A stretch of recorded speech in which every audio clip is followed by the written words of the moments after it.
మన ఆలోచనలు ఎలా ఉన్నాయి? ఏం ఊహిస్తున్నావు ఖాళీగా ఉన్నప్పుడు? ఏం తలస్తున్నావు ఖాళీగా ఉన్నప్పుడు? ఏం చూస్తున్నావు ఖాళీగా ఉన్నప్పుడు? ఎవరి గురించి ఆలోచిస్తున్నావు ఖాళీగా ఉన్నప్పుడు? ఒకసారి ఆలోచించు. సహోదరి సహోదరులు, సాధారణంగా మనకున్న సమస్య ఇదే.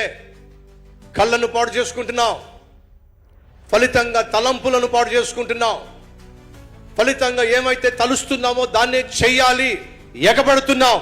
నీ తలంపులు పాడైపోయినా, నీ ఊహలు పాడైపోయినా, నీ చూపులు పాడైపోయినా, దేవుని యొక్క ఉగ్రతను నువ్వు లేవనెత్తుతున్నావు.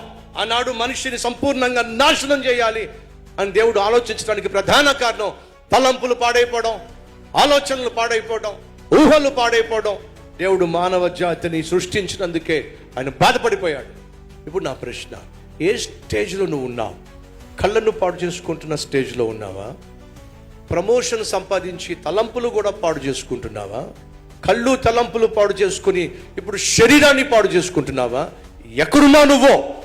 ఈ ప్రశ్నకు జవాబిచ్చే ప్రయత్నం చేస్తావా?